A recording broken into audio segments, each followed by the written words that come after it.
प्रिय दर्शकों, राम राम। आज मैं आपके लिए एक अद्भुत और लोकप्रिय लोक कथा लेकर आया हूं, सिंहासन बत्तीसी। आप इस श्रृंखला के पूरे 32 एपिसोड्स में राजा विक्रमादित्य की अनोखी गाथा देखेंगे। क्या आप जानते हैं कि सिंहासन बत्तीसी की रचना कब और कैसे हुई? आइए पहले इस पौराणिक कथा का संक्षिप्त परिचय लेते हैं। नमस्कार प्रिय दर्शकों, साधना सागर पर आपका हार्दिक स्वागत है। सिंहासन बत्तीसी एक ऐसा ग्रंथ जो न केवल राजा विक्रमादित्य की अद्भुत न्यायप्रियता का प्रमाण है, बल्कि भारतीय साहित्य की अनमोल धरोहर भी है। यह केवल कहानियों का संग्रह नहीं, बल्कि एक ऐसा दर्पण है जिसमें हम देख सकते हैं राजा के आदर्श, चरित्र की ऊंचाइयां और न्याय की वह परिभाषा जो आज भी प्रासंगिक है। आज हम जिस सिंहासन बत्तीसी को प्रस्तुत कर रहे हैं, वह सन 1869 के उस ऐतिहासिक संस्करण पर आधारित है जिसे महान विद्वान श्री लल्लू लाल जी कवि ने मूल संस्कृत से अनुवादित किया था। यहां ध्यान देने योग्य बात यह है कि सन 1866 में तत्कालीन ब्रिटिश सरकार ने ब्रिटिश सिविल सर्विस कमीशन की परीक्षा के लिए इस ग्रंथ को एक पाठ्य पुस्तक के रूप में मान्यता दी थी। श्री सैयद अब्दुल्ला के अनुसार, सैयद अब्दुल्ला जो कि सिंहासन बत्तीसी के अंग्रेजी संस्करण के मुख्य अनुवादक थे, भारत में उपलब्ध प्रतियां त्रुटिपूर्ण थीं।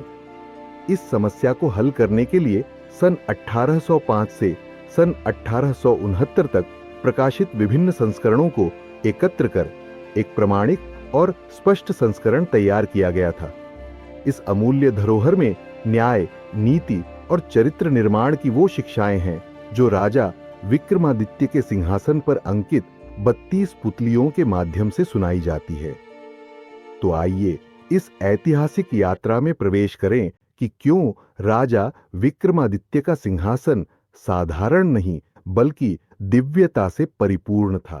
कहा जाता है कि 11वीं शताब्दी में राजा भोज को राजा विक्रमादित्य का दिव्य सिंहासन मिला, जिस पर बैठने का साहस कोई नहीं कर सका।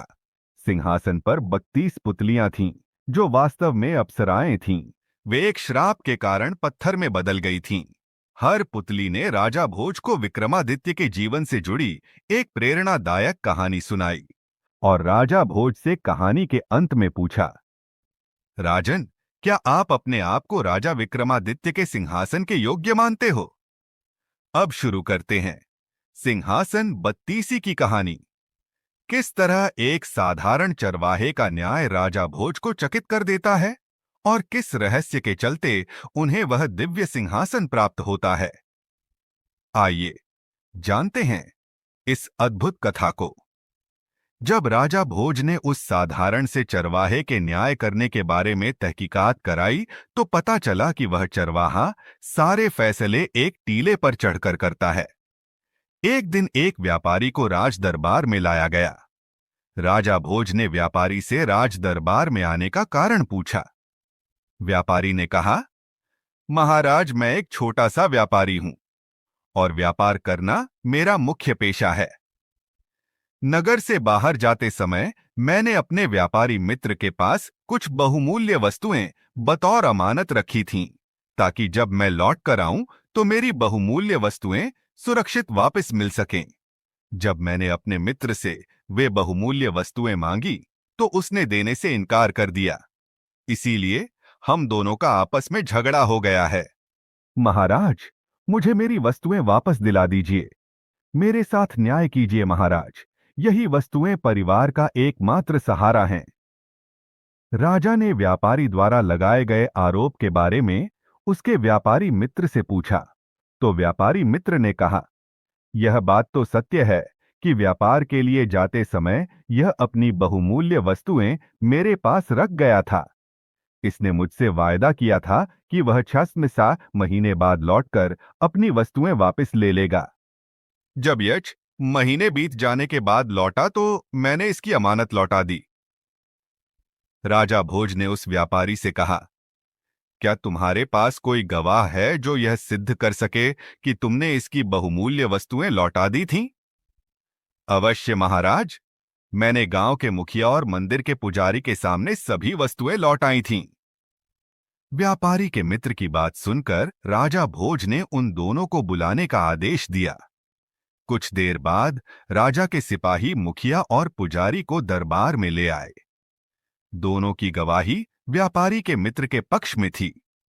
उन दोनों की पूरी बात सुनने के बाद राजा ने अपना निर्णय सुनाया।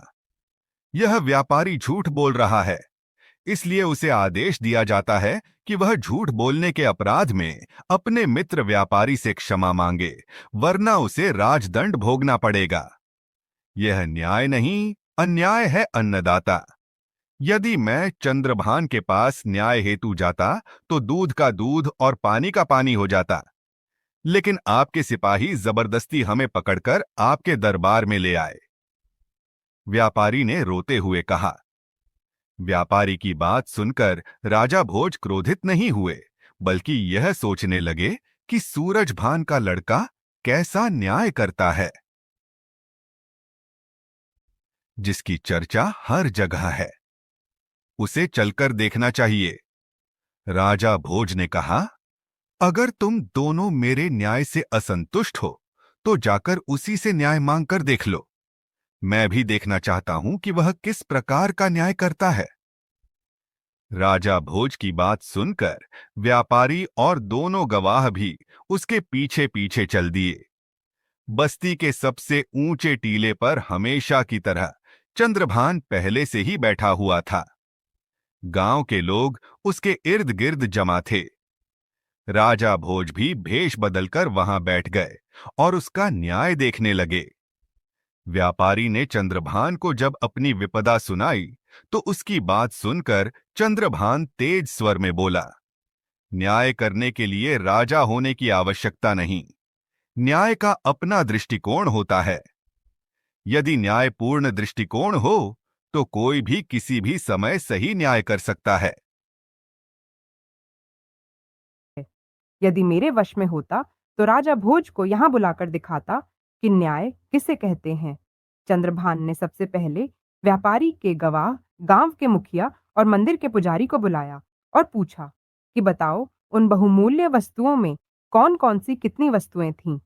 चंद्रभान का यह सवाल सुनते ही मुखिया और पुजारी के होश उड़ गए। उन्होंने लड़खड़ाती जुबान में कहा, हमने तो बस पोटली देखी थी। व्यापारी के मित्र से चंद्रभान ने कहा, तुमने तो कहा था कि उन दोनों को दिखाकर बहुमूल्य वस्तुएं लौटा दी थीं। अरे, तुम तो एक बेईमान इंसान हो। इन दोनों से झूठी गवाही दिलाने के लिए तुमने किस प्रकार का सौदा किया था। व्यापारी मित्र बुरी तरह कांपने लगा, उसकी टांगें लड़खड़ाने लगीं। व्यापारी का मित्र चंद्रभान के कदमों में गिरकर रोने लगा, मुझे क्षमा करे, मुझसे बहुत बड़ी भूल हो गई। मैं इनकी बहुमूल्य वस्तुएं लौटाने का वादा करता हूं कि घर जाते ही इनकी वस्तुएं दे दूंगा। राजा भोज ने देखा कि सूरजभान का लड़का चतुर और न्यायप्रिय है। राजा उसके न्याय करने का ढंग देखकर काफी प्रभावित हुए और अपने राजमहल वापस आ गए। वे रात भर चंद्रभान के बारे में सोचते रहे।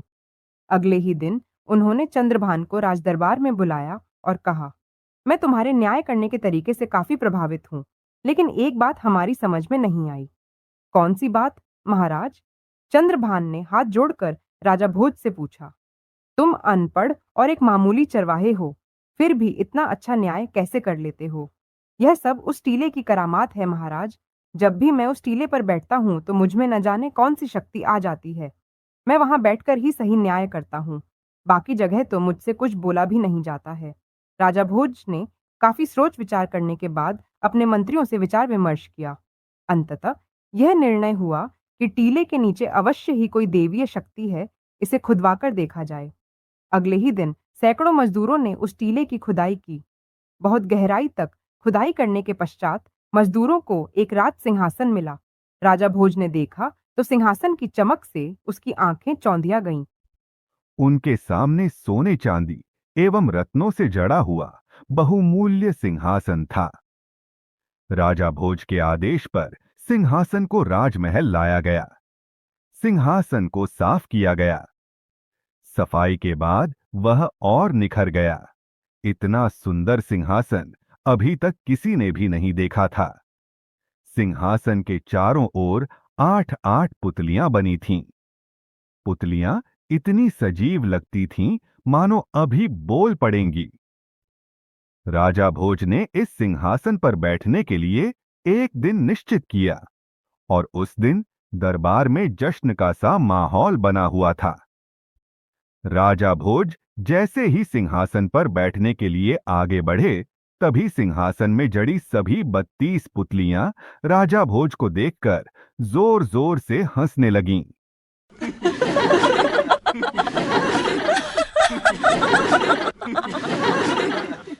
राजा भोज ने सहमकर अपने कदम पीछे खींच लिए और उन पुतलियों से पूछा, पुतलियों, तुम सब मुझे देखकर एक साथ क्यों हंस रही हो? राजा भोज का प्रश्न सुनकर एक पुतली, जिसका नाम रत्नमंजरी था, राजा भोज को कुछ बताने के लिए आगे आई। पहली पुतली रत्नमंजरी राजा विक्रमादित्य के जन्म तथा इस सिंहासन प्राप्ति की कथा बताती है। रुको राजन, तुमको ये शोभा नहीं देता कि जो इस पर बैठो। पहले मुझसे राजा वीर विक्रमादित्य की एक नई कथा सुन लो, फिर विचार करना क्या तुम इस योग्य हो जो इस सिंहासन पर बैठ सको। पुतली रत्नमंजरी क्या कथा सुनती है, वो कथा अगले एपिसोड में देखिएगा।